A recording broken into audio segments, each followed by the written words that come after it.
la posibilidad o la oportunidad más bien de leer completo este libro en esta semana? Completo. Bueno, no en esta semana, entonces vamos a ser más amables. ¿Quién lo ha leído en su vida? ¿Cuántos capítulos tiene el segundo libro de Samuel? ¿Quién sabe? 24 capítulos tiene este precioso libro.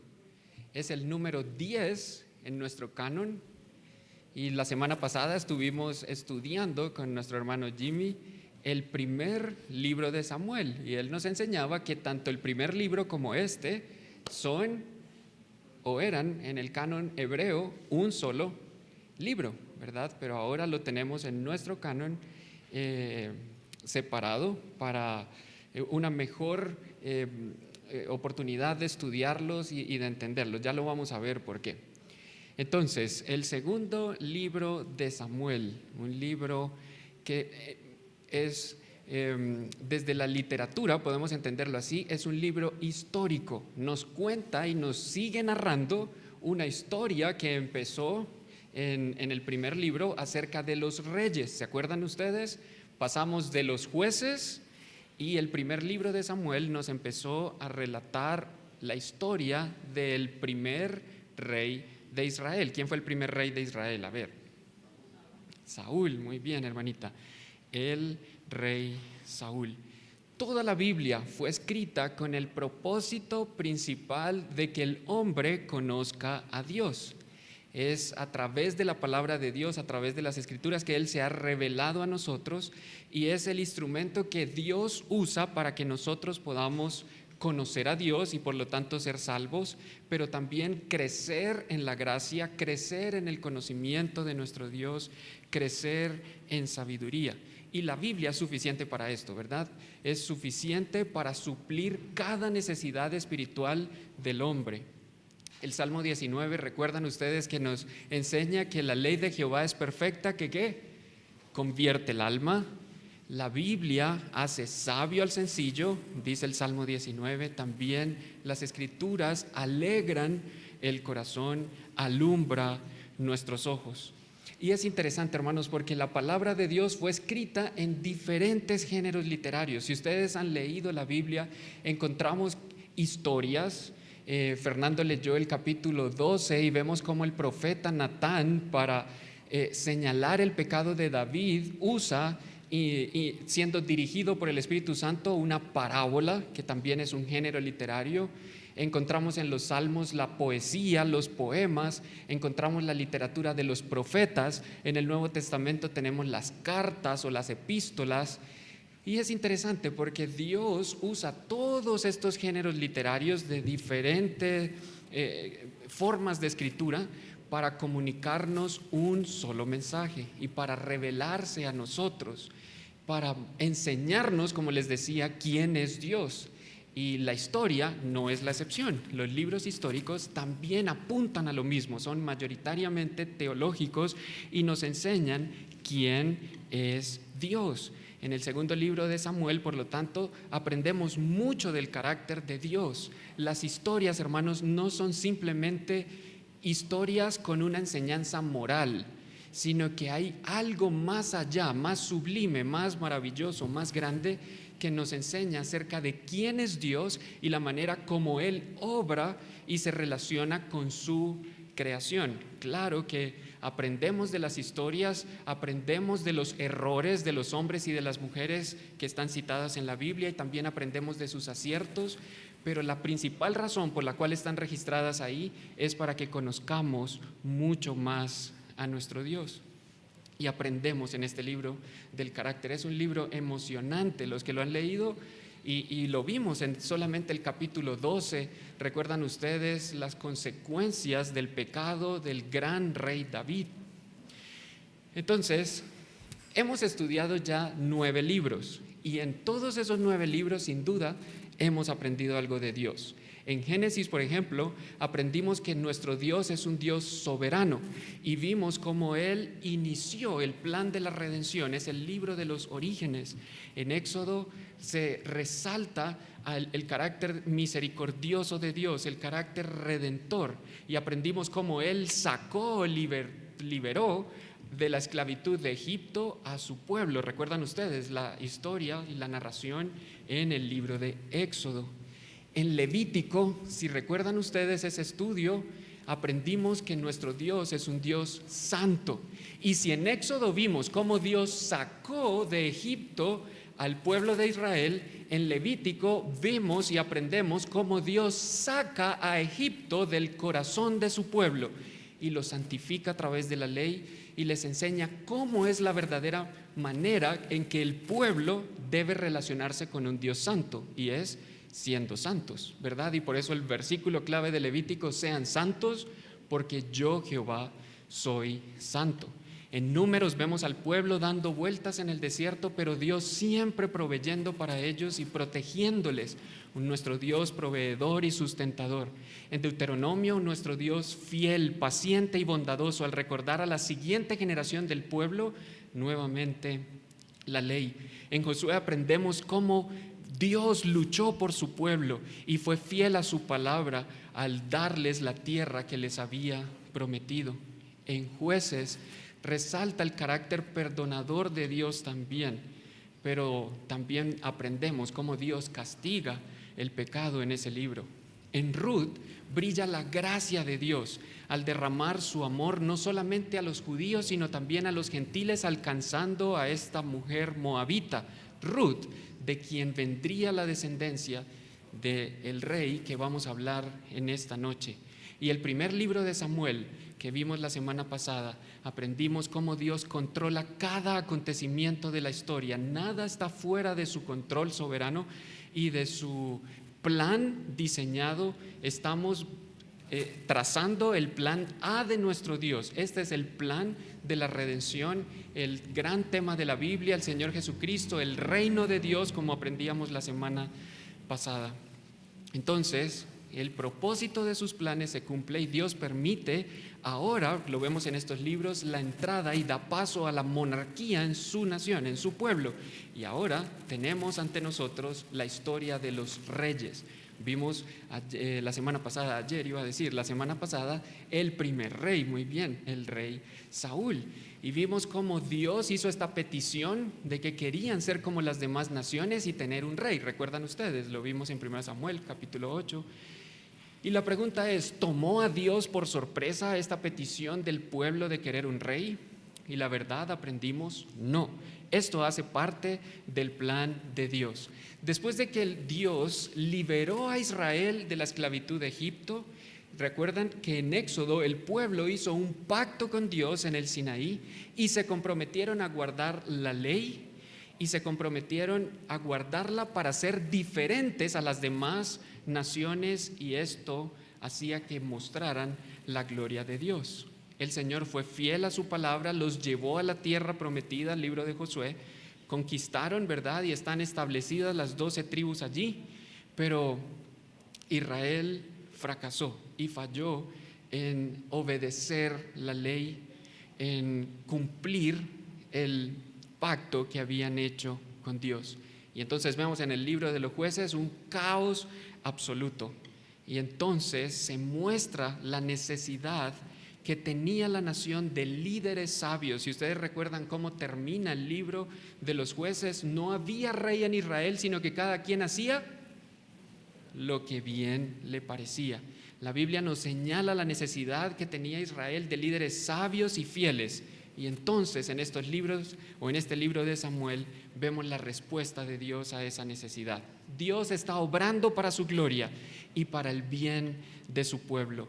La promesa, o la petición más bien de Israel de un rey, no tomó por sorpresa a Dios. Si ustedes recuerdan, en Génesis 49, en la oración de Jacob, ya había la promesa, o la profecía más bien, de que vendría un rey, vendría un linaje de reyes, y que ellos saldrían principalmente ¿de cuál tribu? ¿Recuerdan ustedes? De la tribu de Judá. Esto nos enseña Génesis 49, y de ahí también, desde Génesis, ya nos enseña que vendría un rey el cual se está refiriendo al Mesías. Es interesante porque en Deuteronomio, hermanitos, capítulo 17, también antes de que existieran los reyes, ya se daban las leyes, o Moisés escribió leyes dirigido por el Espíritu Santo muy precisas en cuanto a lo que debían hacer los reyes. Y esto obviamente antes de que el primer rey de Israel reinara o fuera ungido. Entonces vimos y aprendimos que aunque la petición en sí misma no fue mala, la motivación por la cual el pueblo lo hizo sí lo era, ¿verdad? Porque ellos querían parecerse a las demás naciones. Lo que estaban queriendo era un líder militar, un líder poderoso que los llevara a la guerra, a la batalla, a conquistar territorios, naciones. Y entonces esta motivación sí fue incorrecta. Y entonces en estos libros de primero y segundo libro de Samuel vemos esta transición. Repito, el inicio de la monarquía. Monarquía es cuando una nación está siendo gobernada por un rey, ¿verdad? Eso es lo que significa la palabra monarquía. Y entonces vemos el inicio aquí del gobierno por Dios a través de los reyes. El primer rey, lo aprendimos, Saúl. Esto es un panorama así rápido. Dios usó ¿a quién para ungir a Saúl? Muy bien, a Samuel. Nadie respondió, pero tenemos que avanzar. A Samuel lo usó para ungir al rey Saúl. Saúl fue un guerrero competente. La Biblia nos dice que fue un hombre de hermosa apariencia, pero un hombre que no tenía devoción a Dios, que tenía bastante falta de carácter. Si ustedes leen el primer libro de Samuel, está la historia de este primer rey, un hombre falto de carácter, orgulloso, no íntegro, no honesto. Ganó bastantes batallas, militarmente era un estratega, pero sus fallas lo descalificaron, desobedeció los mandamientos de Dios.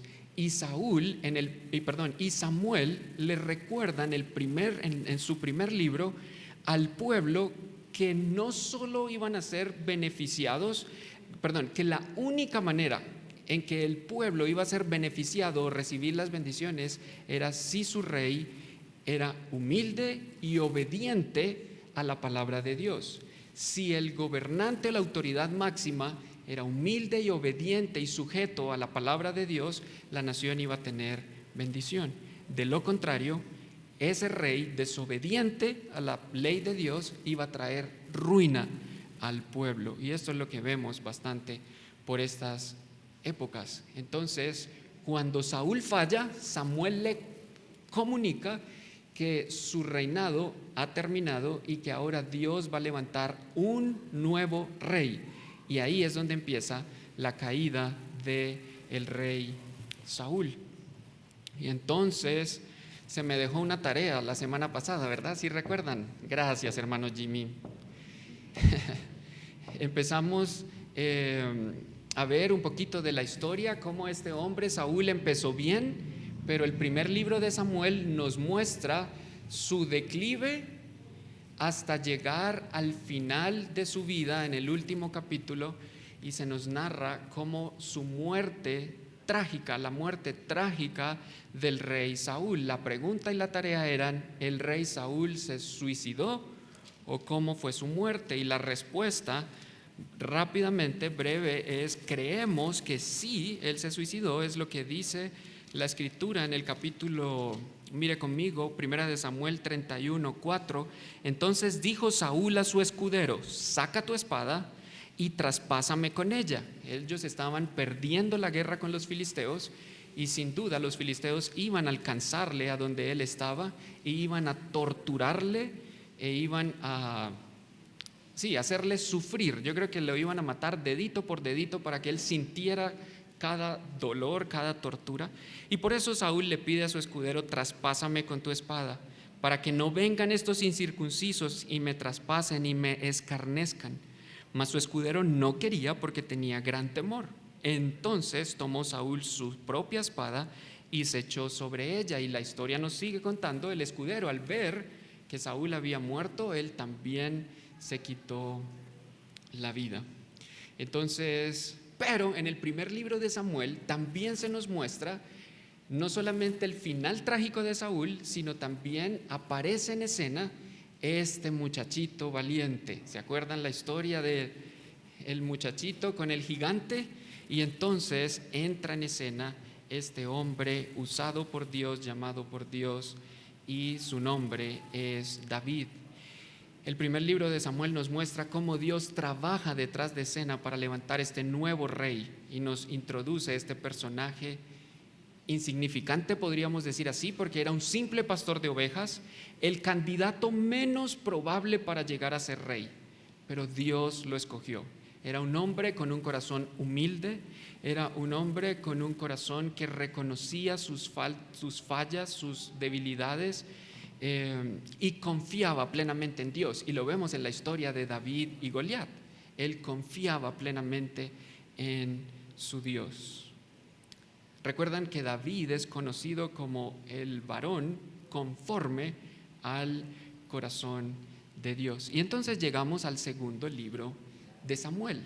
Hermanos, este segundo libro de Samuel nos cuenta mayormente la historia de David en el trono.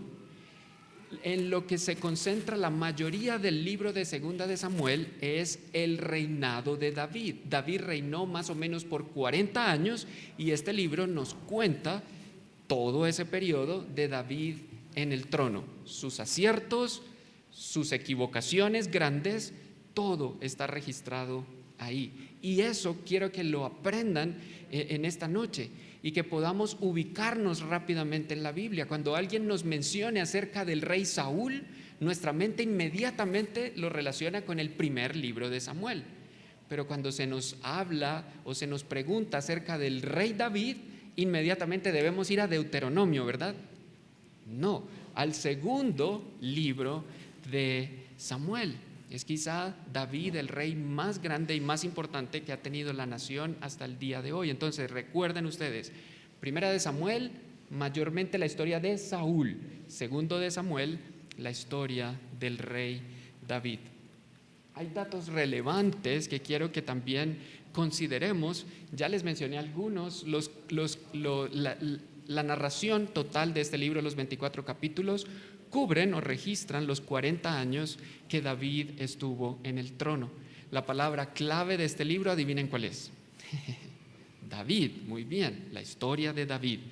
Los capítulos clave, y esto es importantísimo, este es un capítulo muy importante en las Escrituras y muy importante de entender para poder comprender el resto de la Biblia, y es el pacto de Dios con David en el capítulo 7 y también el capítulo 11. Recuerdan ustedes el gran pecado o el gran desacierto del rey David con Betsabé. Personajes que se mencionan en este libro bastantes veces: David, obviamente, el profeta Natán, también Abner, Joab, Absalón. Son nombres que se repiten en estas historias de este libro. Aprendemos mucho del carácter de Dios en este libro y muchos atributos de Dios brillan en él. Ya hicimos un repaso por los primeros 9, pero Segunda de Samuel no se queda atrás. Es maravilloso ver la fidelidad de Dios a su palabra.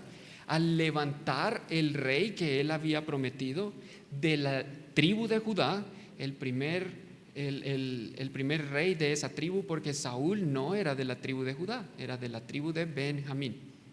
Entonces, aquí vemos cómo Dios es fiel a su palabra y está preparando el camino para la venida del Rey Mayor Supremo, nuestro Señor Jesucristo, nuestro Cristo, el Mesías prometido.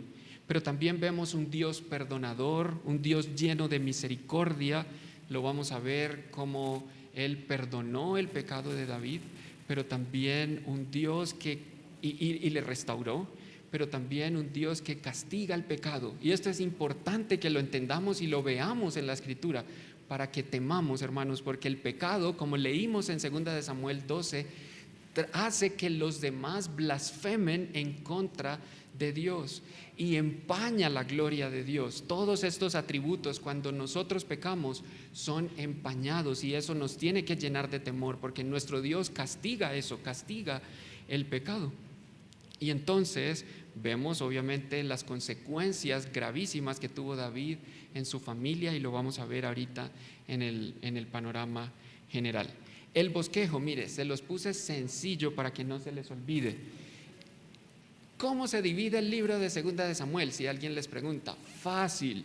Los primeros 4 capítulos, el reinado de David sobre Judá, y los siguientes capítulos del 5 al 24, el reinado de David, sobre toda la nación de Israel. Ya les voy a explicar por qué sobre Judá y sobre todo Israel. Entonces, aquí vemos un panorama general. Vamos a hacer aquí un sobrevuelo rápido sobre este segundo libro de Samuel. Entonces, les voy a pedir el favor que abran sus Biblias, por favor, en el segundo libro de Samuel, y vamos a ir, voy a ir citando algunos versículos que vamos a leer. Obviamente no vamos a leer todo, imposible, pero vamos a ver algunas cosas puntuales del libro que son maravillosas y nos resaltan los atributos de Dios. Entonces, empieza el capítulo 1 con la venida de este informante amalecita para decirle al rey David que el rey Saúl había muerto. No le iba a decir al rey David, todavía no era rey. Le iba a decir a David que el rey Saúl había muerto, y él lo que le comunicó. ¿Y qué le dijo? Que él mismo lo había matado, ¿verdad? Pero esto sabemos que era mentira. Él lo que estaba buscando era tener un beneficio de David, y que David dijera, como me libró de mi enemigo número 1, entonces como muchas gracias. ¿Y qué hizo David? No hizo esto. Él era un hombre humilde, y la Biblia nos muestra cómo se lamentó. Y de hecho el capítulo 1 al final del capítulo 1 nos registra este poema, este poema acerca del lamento de David por la muerte de Saúl, y principalmente por la muerte de su gran amigo Jonatán.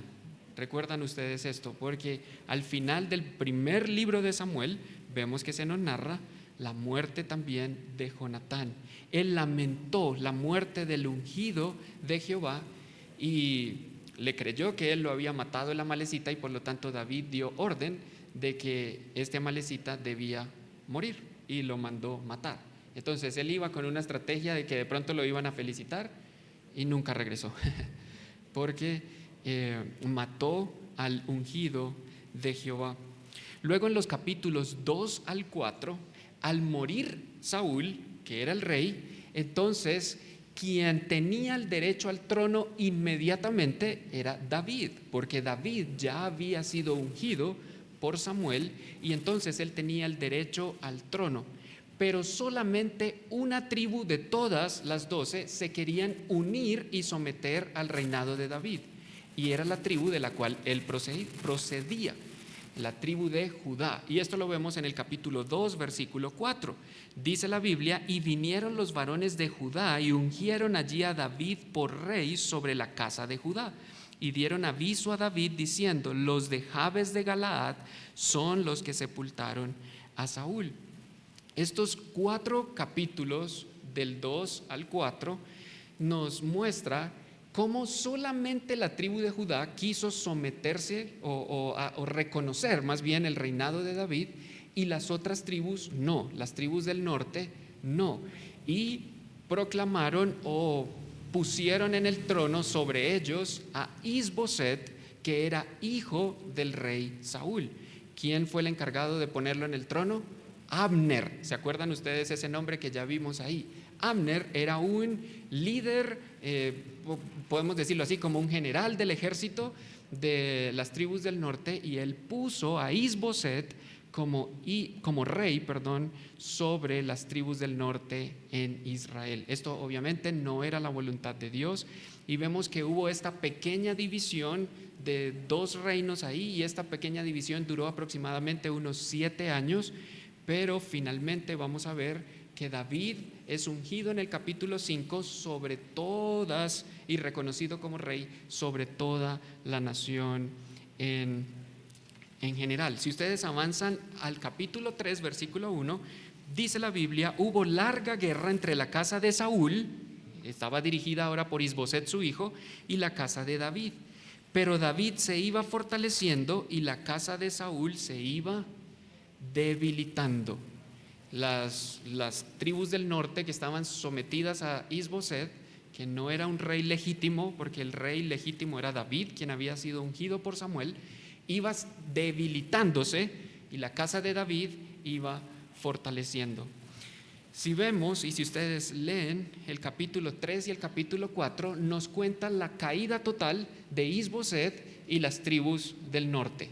Isboset es asesinado y Abner, que es el general que lo puso como rey, también es asesinado. Finalmente, las demás tribus piden unirse y someterse al reinado de David. Lo vemos en el capítulo 5, versículo 1. Miren conmigo. Vinieron todas las tribus de Israel a David en Hebrón y hablaron diciendo: henos aquí, hueso tuyo y carne tuya somos. Entonces, aquí vemos la primera división del libro. Hasta el capítulo 4, el reinado de David únicamente sobre la tribu de Judá. Ahora, del capítulo 5 y adelante, ya vemos que las demás tribus se unen y se someten y reconocen que David es el rey legítimo y se someten a él como el rey. Henos aquí, hueso tuyo y carne tuya somos. Ahora, en este resto del libro, del capítulo 5 hasta el final, vemos otra subdivisión. Miren, del capítulo 5 hasta el capítulo 10 vemos podemos decir así, la parte temprana del reinado de David. Y este comienzo de su reinado fue un comienzo bastante exitoso, bendecido militarmente. El rey David llevó al pueblo a tener grandes victorias. Fueron años bendecidos y prósperos. Y hubo cosas que nos narran estos capítulos del 5 al 10 que el rey David hizo. Bueno, una de ellas fue conquistar tierra. Si ustedes recuerdan este mapa que nos compartió el hermano Jimmy, la parte como moradita o púrpura, moradita le dicen al color, era el reinado de Saúl. La zona verde era el territorio que conquistó o a donde se expandió Israel, dirigidos por el rey David. Hay cosas que el rey David hizo y que nos muestra las escrituras en estos capítulos, y una de ellas es que trasladó, digamos, su oficina de donde despachaba desde Hebrón, porque vemos, lo leímos, que empezó a regir como rey desde Hebrón, pero traspasó su despacho ¿a dónde? A Jerusalén. Muy bien, en Jerusalén, convirtiéndola así la capital política, podemos decirlo así, de Israel. Entonces, esto lo vemos en el capítulo 5, versículos 6 al 10, como él toma a Jerusalén y la vuelve la capital política. Pero también en el capítulo 6 vemos cómo él mandó a traer el arca de Dios del pacto también a Jerusalén, y convirtió a Jerusalén no solo la capital política, sino también la capital religiosa de su reino. David derrotó militarmente muchos enemigos de Israel y expandió sus fronteras. Y llegamos al gran capítulo 7, que les dije que es un capítulo fundamental de entender en la narrativa y en todas las escrituras. Aquí nos encontramos con que llega el arca a Jerusalén y David ve que el palacio donde él vive, la casa donde él vive, es absolutamente lujosa. Es una casa bonita, pues imagínense la casa de un rey, y la compara con la casa de Dios, esa arca ahí como con tela, y él dice como la casa de Dios es bien sencilla, ¿verdad? Y hay un anhelo en su corazón de construir un gran templo digno de la gloria de Dios. Él quería un templo grandísimo, de materiales preciosos y que tuviera bastante gloria. Pero Dios, por medio del profeta Natán, le dice a David básicamente como: muchas gracias por su deseo, se va a construir un templo, pero no lo vas a hacer tú. Y la razón por la cual David no podía hacerlo era porque los capítulos anteriores nos han narrado todas las batallas que él dirigió y sus manos estaban por así decirlo, como llenas de sangre, ¿verdad? Y entonces no le correspondía a David construir ese templo, sino que un hijo suyo lo hacía. Y Dios le responde a David este deseo con el gran pacto davídico, lo que se conoce en la Biblia como el gran pacto davídico. Y es, como les decía, de suma importancia este capítulo, estos versículos en las Escrituras. Este pacto es una subdivisión del pacto de Dios con Abraham. ¿Se acuerdan ustedes que Dios en Génesis capítulo 12 y 15 hizo un pacto con Abraham y le prometió a Abraham formar de él una nación grande y le prometió a Abraham una simiente con la cual o por medio de la cual iban a ser benditas todas las naciones de la tierra? ¿Recuerdan ustedes eso, verdad? El pacto de Dios con Abraham. Ahora aquí se le promete a David de la misma manera que con Abraham, de una manera incondicional. Este es un pacto incondicional. Dios le promete ahora a David que de su linaje Dios iba a levantar de sus propias entrañas, es decir, un hijo suyo, quien edificaría casa a mi nombre, y dice la Escritura, a quien Dios afirmaría para siempre en el trono de su reino. Lo vemos, vaya conmigo al capítulo 7, versículo 12 y 13. Y cuando tus días sean cumplidos y duermas con tus padres, aquí se está dirigiendo al rey David, al rey David, yo levantaré después de ti a uno de tu linaje, el cual procederá de tus entrañas, y afirmaré su reino. Él edificará casa a mi nombre, y yo afirmaré para siempre el trono de su reino. Hermanitos, Dios va a levantar un rey. Esta es la promesa a David, y él va a reinar para siempre. Este rey será de la descendencia o del linaje de David. Esta promesa claramente apunta al Mesías. Es el Señor Jesucristo, el hijo mayor de David. Así nos lo presenta la Biblia, y así lo vamos a ver más adelantito, cómo lo confirma el Nuevo Testamento. Es importantísimo este pasaje y esta promesa de Dios a David, porque el resto del Antiguo Testamento, en los Salmos encontramos promesas del rey, los profetas hablan y recuerdan la promesa del rey, la promesa del reino, la promesa de que vendría un rey que reinaría sobre Israel. Y si quitamos este capítulo 7 del segundo de Samuel, no entenderíamos de qué rey y de qué reino están hablando tan claramente como lo podemos hacer al ver este pacto de Dios con David. Entonces, este es el Mesías, esta es la simiente prometida, y es por medio del Señor Jesucristo que Dios va a bendecir, y de su reino y de su reinado, a todas las naciones de la tierra. El Señor Jesucristo no ha reinado todavía de manera literal acá en la tierra sobre Israel como se le prometió a David, pero esto va a ocurrir sin ninguna duda, ¿verdad? Esta es la promesa de Dios, y nuestro Señor Jesucristo va a reinar. Para que Él pueda reinar sobre Israel, pues primero Israel debe existir, ¿verdad? ¿Y existe la nación de Israel? ¿Existe? Sí existe, ¿verdad? Existe en la tierra como un país soberano e independiente. Para que Cristo pueda reinar sobre ellos, pues el Señor Jesucristo debe volver a la tierra para reinar o para reclamar el reino pactado de Dios con David. Y va a existir un reino literal donde el Hijo de David, el cual es el Señor Jesucristo, reine en la tierra sobre la casa de Israel. Esto es lo que Dios le prometió a David, una dinastía que nunca sería cortada. Es decir, que el derecho a gobernar Israel, escuchen esto, siempre iba a pertenecer de ahora en adelante al linaje o a la línea de David, de la tribu de Judá, y de ahí vendría el Mesías. Entonces, si ustedes ven, la Biblia está llevando un hilo perfecto y nos está conduciendo siempre y apuntando a nuestro Señor Jesucristo. Y lo que vemos es cómo Dios mueve la historia y las fichas para traer la promesa hecha desde Génesis capítulo 3, ¿verdad? La simiente, la cual iba a salvarnos. Este rey futuro reinará para siempre. Y este es el gran capítulo 7. Ahora, Los últimos capítulos de esa sección hasta el capítulo 10, capítulo 8 al 10, nos muestran cómo David sigue conquistando, teniendo victorias y extendiendo sus territorios, hasta que, tenemos que ponerle acelerador, llegamos al capítulo 11. Y en el capítulo 11 vemos el gran pecado de David. Este es un capítulo triste, pero es interesante, hermanitos, porque Dios no nos lo oculta, ¿verdad?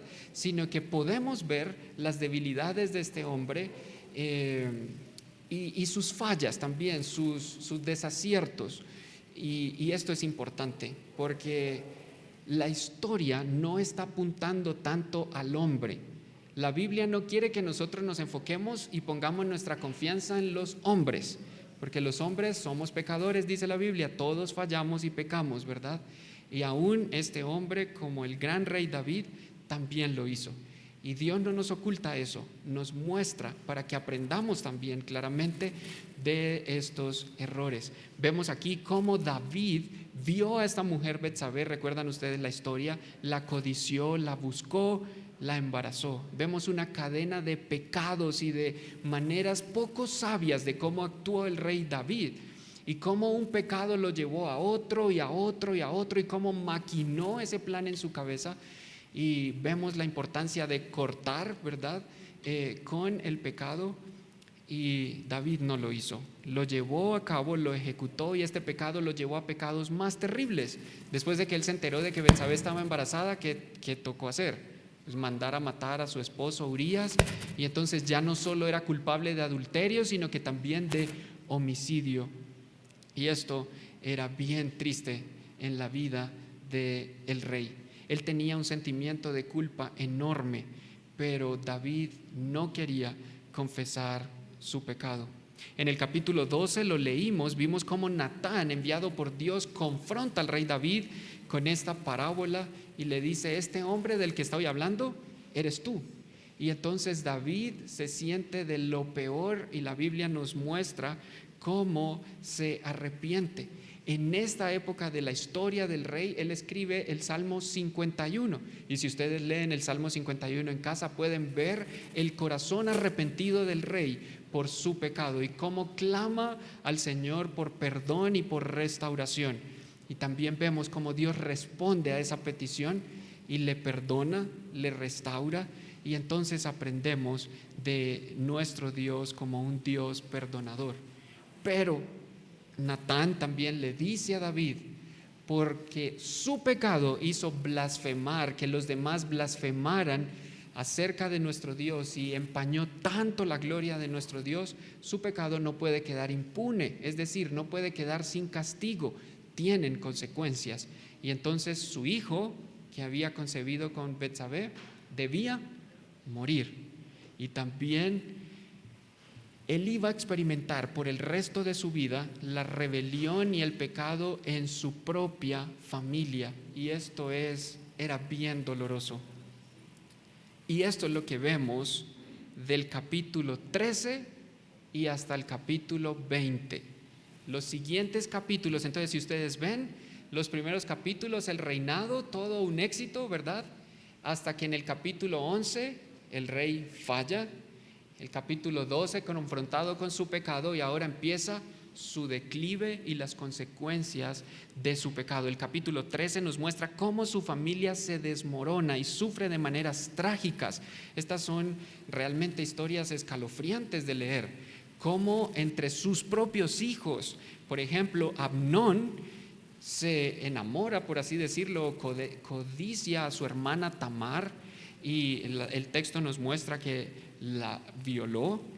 Y Absalón, hermano de ellos dos, otro hijo de David, se entera de lo que Amnón hizo con su hermana Tamar y lo manda a matar en venganza de su propia hermana.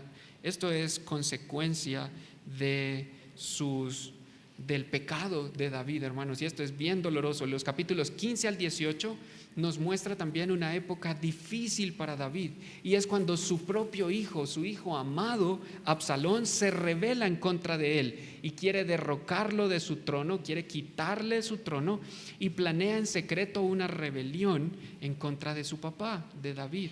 y al final a David le toca huir de su hogar por segunda vez. Recuerdan que en el primer libro de Samuel se nos contó cómo David tuvo que huir de Saúl porque Saúl quería matarlo. Ahora su propio hijo, Absalón, tenía que huir porque quería matarle también. Hay bastantes salmos, como el Salmo 3, que registran los sentimientos y las emociones del rey en medio de estas circunstancias difíciles, pero también en los salmos que él escribió vemos cómo se aferró al carácter de Dios, a los atributos de Dios, a su poder, a su fidelidad.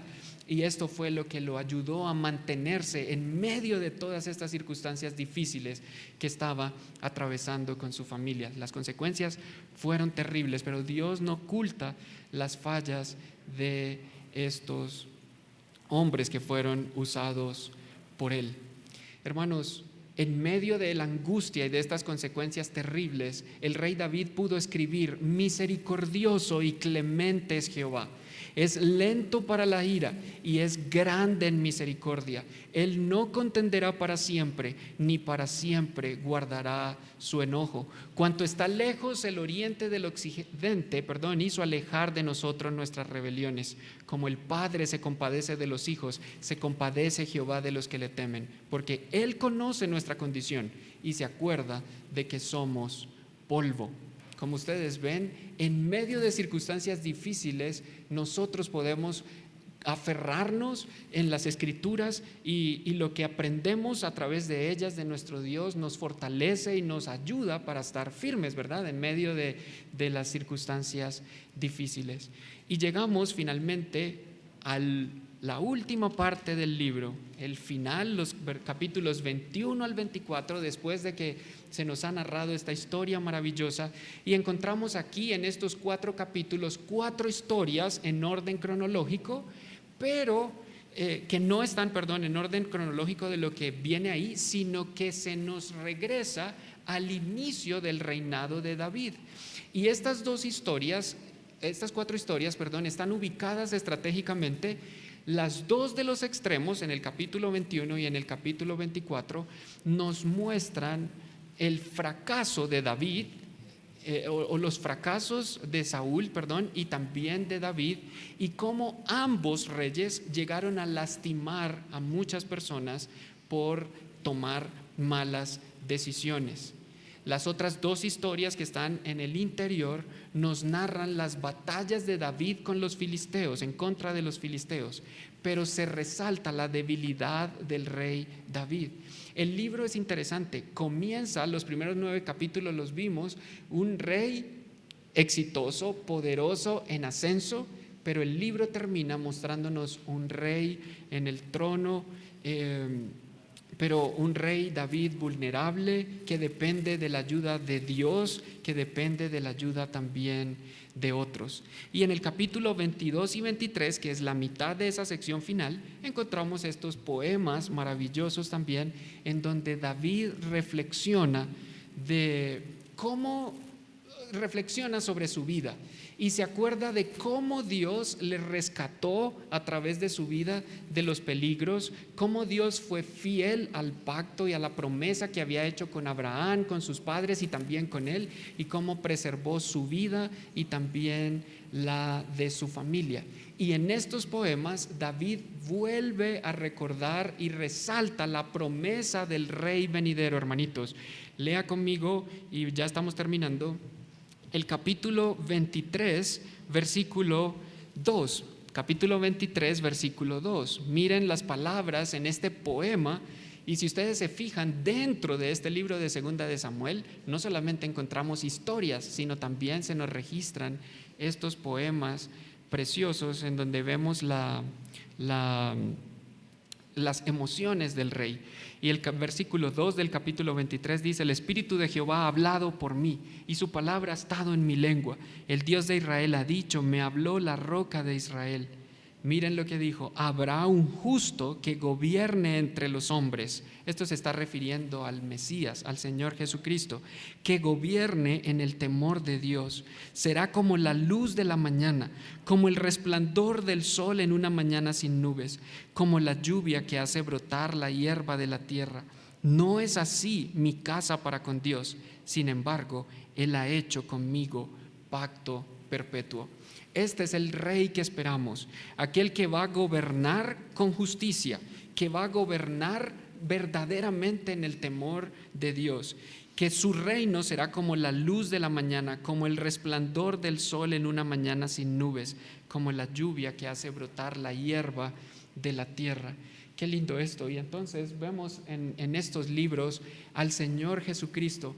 Nos lo enseñaba el hermano Jimmy la semana pasada. En el canto de Ana, en el primer libro de Samuel, se nos habló de ese rey, el cual iba a ser exaltado en poderío como el ungido. Ahora en el segundo libro de Samuel, de una manera más clara, con la promesa o el pacto al rey David de que de su descendencia vendría este rey. Entonces la Biblia nos lo presenta como el gran hijo de David, el rey prometido. Lo vimos en 2 de Samuel 7 y lo acabamos de leer en 2 de Samuel capítulo 23. Si usted mira conmigo rápidamente en Mateo, el Nuevo Testamento confirma que el Señor Jesucristo es el rey que Dios había prometido a David, ¿verdad? Es el rey que va a reinar sobre la casa de Israel, de David. Y así empieza el capítulo 1, verso 1 del Evangelio de Mateo. Si ustedes recuerdan, Mateo fue escrito para exaltar al Señor Jesucristo como el rey prometido, como el ungido, el Mesías, el Cristo, y por eso el libro empieza, libro de la genealogía de Jesucristo, así empieza Mateo, hijo de David, hijo de Abraham. ¿No les parece interesante que primero nombra a David y después a Abraham? Pero en orden cronológico, ¿quién fue primero?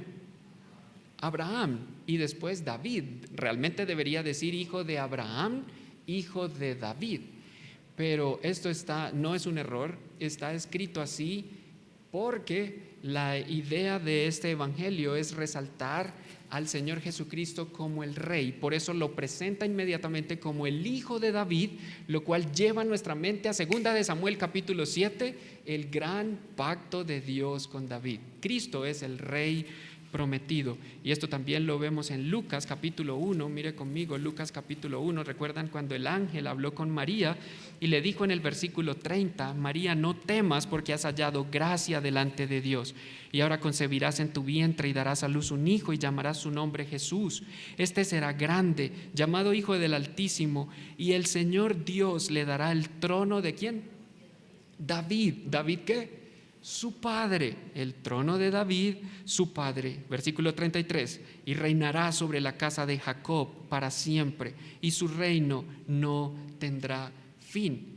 Estas palabras le recuerdan lo que leímos y lo que aprendimos de 2 de Samuel capítulo 7. ¿Recuerdan? El reino prometido al descendiente de David que iba a Dios a establecer su trono para siempre. Así es de que vemos al Señor Jesucristo en estos libros como el gran rey prometido, el Mesías prometido. Y terminamos, hermanitos, con temas prácticos que aprendemos en el libro de 2 de Samuel. Y uno de los temas prácticos es que Dios se opone a la arrogancia del corazón humano. Pedro escribió, citando el Antiguo Testamento, que Dios resiste a los soberbios, pero da gracia a los humildes. Vemos en las historias de estos hombres que cuando fueron arrogantes como el rey Saúl, o cuando fueron soberbios o llenos de orgullo, Dios no los bendijo, ¿verdad? Sino que al contrario tuvieron consecuencias. Pero también aprendemos en el libro que Dios da gracia a los humildes. Aprendemos también que Dios sigue obrando sus propósitos redentores a pesar de la maldad de los hombres. Vemos en la historia que Dios usa hombres débiles, pecadores, para cumplir sus propósitos redentores. Él es soberano, Él es el que controla la historia, y nada de lo que pasa y lo que se relata en la Biblia ha salido de su control y de su cuidado.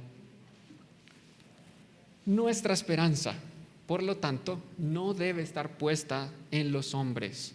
Nuestra esperanza no debe estar puesta en un presidente. No es un hombre el que va a solucionar las cosas, ¿verdad? O el que va a no defraudarnos. Todo lo contrario, cuando nuestra esperanza está puesta en un hombre y este falla, cierto que en nosotros viene desánimo, viene decepción, y Y la Biblia y estas historias, hermanos, no fueron escritas para que nos centremos únicamente en los hombres y obtener enseñanzas morales. Claro, como les dije, que podemos aprender de sus ejemplos, y eso nos dice el Nuevo Testamento.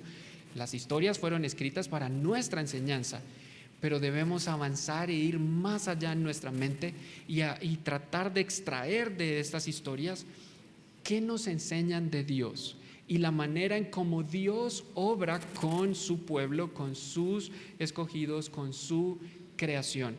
No debemos salir únicamente con enseñanzas de no sea como David y sí sea como José, porque eso es una enseñanza meramente moral, ¿verdad? Claro que aprendemos, pero debemos salir siempre con un corazón, qué gran Dios tenemos y cuánto quiero servirle, cuánto quiero adorarle, cuánto le amo más por quien Él es y por cómo Él obra. La verdadera esperanza, según el segundo libro de Samuel, debe estar centrada en el Rey Mesías prometido. A Él es al que debemos anhelar, como la oración que leímos de el rey David, porque Él y su reino será como la luz de la mañana, como el resplandor del sol en una mañana sin nubes. David dijo: no es así mi casa para con Dios, sin embargo Él ha hecho conmigo pacto perpetuo. Y el rey lo creyó, él sabía que Dios iba a cumplir ese pacto, y nosotros estamos aquí esperando todavía al rey, ¿verdad?, que va a reinar sobre la tierra, como lo vamos a seguir viendo, porque de ahora en adelante es del rey y del reino que más vamos a hablar, ¿verdad? Ahora la Biblia se va a enfocar, pero no puedo hablar de eso porque ya empiezo a pisar los demás libros, pero aquí solamente introducimos al Mesías. Él es nuestra verdadera esperanza. Y este es un panorama general del segundo libro de Samuel. ¿Sí aprendieron algo o no? Nada, ¿verdad? Miren, con que ustedes aprendan esta noche y recuerden siempre que cuando les mencionen la historia del rey David, sus aciertos como rey, sus fracasos como rey, segundo libro de Samuel. Cuando les mencionen el pacto de Dios con David, que se refiere a que iba a venir de su simiente un rey, segundo libro de Samuel. El pecado de David y Betsabé, segundo libro de Samuel, ¿verdad? Eso nos ayuda, y ese es el propósito de este panorama, ¿verdad? A ubicarnos un poco más en las Escrituras, pero también no solo a ubicarnos y tener conocimiento y ya, no, sino que podamos pensar qué aprendemos de Dios en este libro, qué aprendemos del Señor Jesucristo, cómo vemos a Cristo en este libro y qué aprendemos del carácter de Dios que nos haga salir con un reto, ¿verdad? A querer ser como Él, a querer alabarle, honrarle y amarle más, porque nuestro Dios es un Dios amoroso, lleno de gracia, un Dios fiel, un Dios soberano, pero también un Dios que castiga el pecado. Entonces temamos, ¿verdad? No vamos esta semana a hacer blasfemar el nombre de Dios, sino acordémonos, David tuvo consecuencias y nosotros también, si pecamos en contra de Dios. Oremos. Padre, muchas gracias por tu palabra y muchas gracias por este precioso libro de segundo de Samuel. Gracias porque vemos de tu gloria en él, y gracias por esta historia que ha sido registrada aquí para nuestra enseñanza. Ayúdanos a meditar en ella y pon en nosotros el deseo de leer nuevamente este libro y de estar un poco más enfocados en tu gloria. Oramos en Cristo y ayúdanos a que esto afecte nuestros corazones. Amén. Gracias, hermanito. Buenas noches.